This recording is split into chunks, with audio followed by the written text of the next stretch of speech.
Hi there. I had the pleasure of attending Dynatrace Perform recently in Vegas.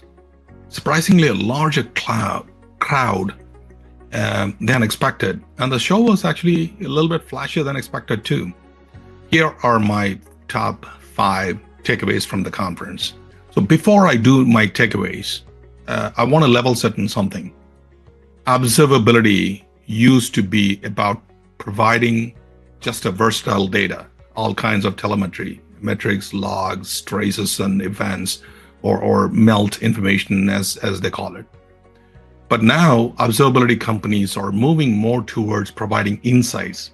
And recently, Dynatrace introduced some of that, which I'm going to discuss. So before going into that, there are 2 things that enables all of this top 5 takeaways. One is they use data lake, indexless Grail data lake house rather, that can store unified contextualized observability data, all data types.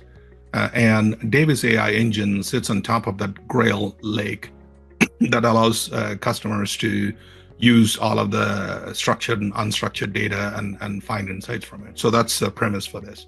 So with that, let's talk about the top 5 announcements in Las Vegas that I thought were top 5. Number 1, Dynatrace enhances the Davis AI for predictive and preventive AI ops. So as I said earlier, all of the structured and unstructured data sits in a data lake house, so it's easier for the Davis engine to access that. But now, Davis AI explains the problem in natural language and converse with the SREs, which used to be a problem in the past because they used to search to find all the data, to find the root cause, and so on and so forth. And also, Davis Copilot that comes along with that can auto-generate the remediation proposals, provide recommendations and root causes and possible solutions, and also can perform a risk analysis before you can roll the features out, particularly when you're doing in an environment where you do a high rollout of number of features per day, that is. Also, when an incident happens, it analyzes the incident logs and correlates other related telemetry as needed.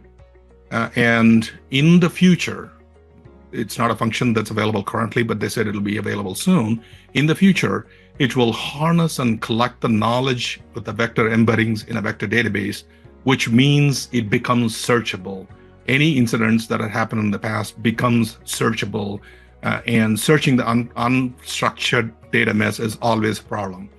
So this allows you to learn from the past incidents. And ultimately, they want to get to a level of preventing incidents by companies. So one of the announcements is predictive AI models, which can potentially fix the issues and take action before the issue can happen. So that is my number 1 takeaway. My number 2 takeaway from the conference is about providing solution for DORA compliance. DORA compliance is actually a pretty big deal in Europe. Automated visibility, by providing automated visibility across IT environments. And also they released a newer app called Compliance Assistance Map, which can provide a continuous compliance information for DORA purposes, for reporting purposes. And real-time identification of non-monitor systems can be provided, and automated configuration checks, and automating as many compliance tasks as possible. In addition, that also it's staying up to date with requirements and vulnerabilities when it drops, whether it's a new requirement that's being released as part of DORA or other compliance requirements, or new vulnerabilities that are found, it could automatically find that out and then tell you how compliant you are. The continuous compliance and compliance assistance can automate up to 80% of the compliance tasks rather than doing it manually. And on that line, companies are starting to realize now that the observability is not at the application level, but at the infrastructure level as well, because particularly when you go to the hyperscalers, you start building the infrastructure Lego blocks. So looking at the configuration of the hyperscalers and figuring out if there are any vulnerabilities for compliance purposes, this is a huge deal for cloud native applications. The third takeaway is that the new CSPM solution, CSPM stands for Cloud Security Posture Management Solution, extend the security coverage across the hybrid and multi-cloud. What that means is it gives a unified view of the multi-cloud security posture, assuming that you're a multi-cloud environment and you have an app running in multiple clouds. It also assesses the risk against compliance benchmarks and continuously monitors, assesses, and resolves configuration issues to comply with the regulatory standards such as PCI DSS, CIS, and GDPR, and so on and so forth. And also allows you to operationalize and auto-remediate the non-compliance issues automatically. Essentially, this is to compete against the specific SRM solutions that are needed for each provider, and Dynatrace is trying to consolidate that across hyperscalers with one solution. Or the enterprise is going to adopt CSPM over a specific SPM vendors is one of the questions I asked in the sessions with their executives. It's yet to be seen, but at least right now, there's an option for enterprises that are multi-cloud to go across and provide a security posture management, which was not available before, or not many companies were offering it. And my fourth takeaway, this is actually a major one.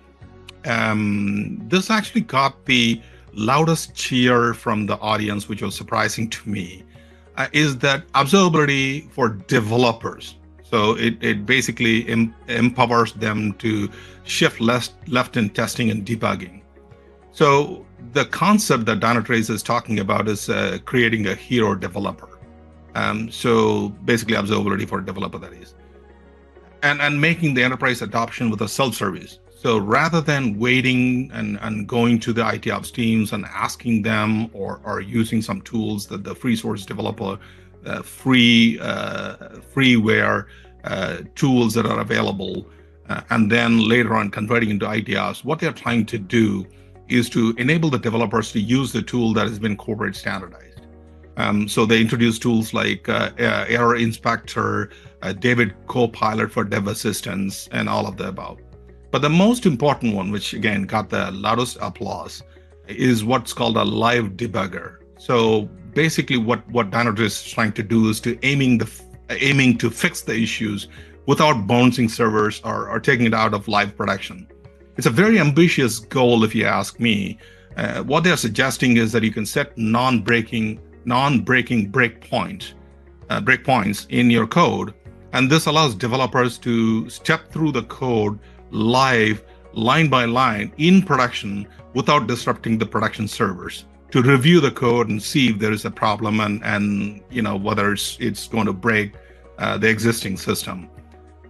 So like I said, this is actually a pretty big deal in my mind, simply because the live debugger enables developers to embrace the Dynatrace solution more often than using some of the open source tools. And therefore, it becomes corporate standard. And if your operations teams are using it, it's easier to switch over for the centralized team to monitor, manage, and support, and SRE teams to use it. The fifth takeaway, the final takeaway, in my view, and my favorite, is the AI observability towards building successful AI projects. So what Dynatrace announced is it has introduced new features that can help with the rapid pace of AI adoption, generative AI adoption in particular. So for that, they've introduced a few options. The first one is what they call it as a guardrail analysis. So basically, when you're sending AI workloads to wherever that is going, there are things that you need to guard against, things like malicious prompt injection, toxicity, PII, leak detection, denied topics. All of this need to be done in real time. So most enterprise customers, when they're putting this in production, there are a few startups that do that. Most of the LLM providers don't provide that. So you got to either go with that, or you have to go with some of the platformization AI platforms that are available in the market to provide some of these options. In addition to that, they also offer an option or a function called multi-model tracing. This is actually really useful when you're using agentic frameworks and multi-LLMs and multiple RAGs for each of the combination for you to trace across the chain and what went where. And on the same note, they also give an option to predictive, operational, and cost management of AI workloads. They provide model analytics, which could give you information like the input-output errors, for the requests, the prompts that are sent to LLMs, response times, token consumption, cost management. Essentially, it gives you a dashboard of if your overall AI workloads, wherever you're sending it, is it working more efficiently, and what is your ROI? They also have integrated currently about 40 plus integration into the AI ecosystem. Things such as the tools that are providing things like model development, model deployment, AI platforms, orchestration, model orchestration frameworks, vector databases, enterprise search engines, and so on and so forth. In addition to that, they also provide the governance and compliance, AI forensics of the audit trail of the information that's going on back and forth. Documenting the data usage for model training could become a big deal when it comes later on, when it comes to audit trail, that if you have to audit for whatever purposes. So that's my fifth takeaway. So those are my top five takeaways from the conference. Let me know if I missed something, and I'm happy to discuss any of this with you. Please reach out to me. You can find me on social media, or you can send me a note. Thanks for watching. Bye.